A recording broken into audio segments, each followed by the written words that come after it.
Idol, ano po ba ang mga senyales o sintomas para malaman po natin baka mamaya ay meron ka na pong bukol sa inyong prostate o kaya naman po ay prostate cancer? Magandang buhay, ako po si Ate Nix na handa maghatid ng impormasyon para po sa ating kalusugan. Ano nga ba ang prostate? Ano po ba ang kahalagahan nito? At ano po ba ang ginagawa niyan?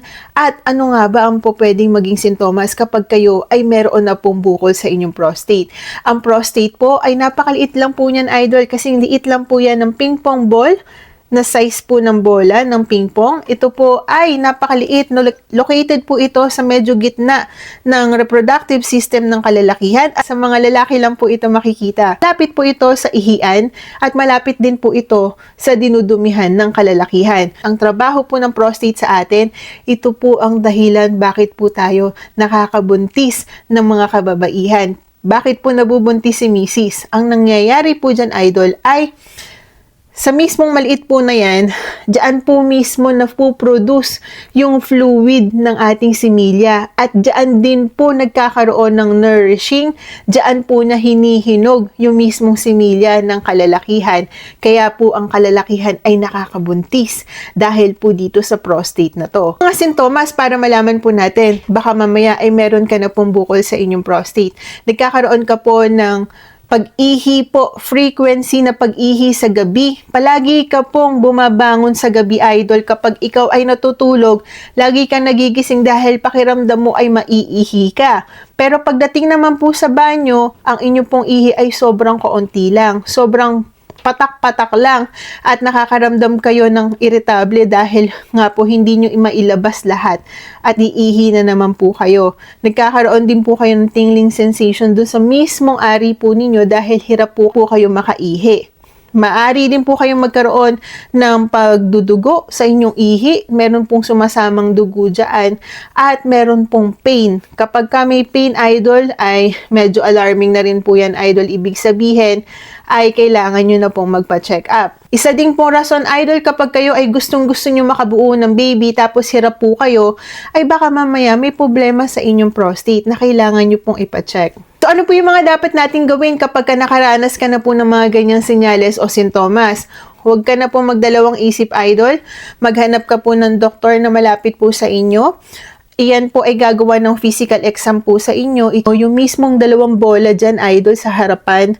I-check po yan, sasalatin. I-check kung meron pong bukol dyan sa between po ng dalawang bola na yan. At kapag yan ay minasalat o pagka wala naman po, second na gagawin ng doktor ay gagawa siya ng rectal exam. Ibig sabihin, papasok po ng doktor ang kanyang daliri at ipapasok po ito sa inyong rectum para po i-check kung meron po bang bukol dyan. Kailangan yung mismong finger po ng doktor, ipapasok po yan mismo doon sa inyong rectum para ma-check po at maisalat kung meron po bang bukol dyan.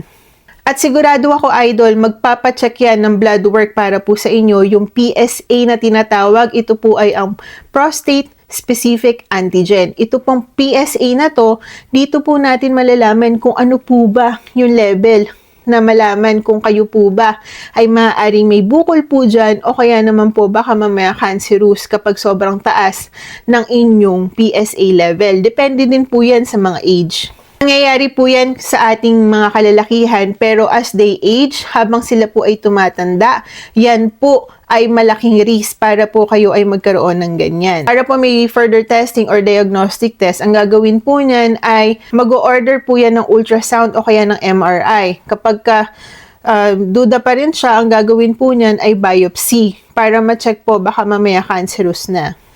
Hindi naman po ibig sabihin kapag may bukol ay cancer agad. Yan po ay chinecheck mismo ng doktor. May sintomas na agad, Idol, ay ipacheck nyo na po agad para po hindi na po ito lumala. Dahil ito naman po ay treatable naman po ito, Idol.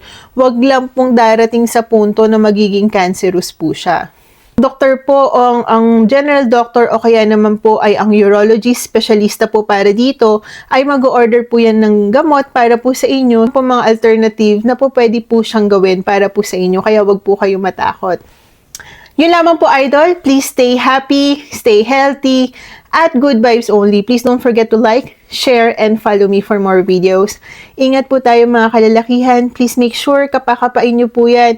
O ang mga misis, kapakapain nyo po. Baka mamaya meron na pong bukol. Magandang buhay po mga idol.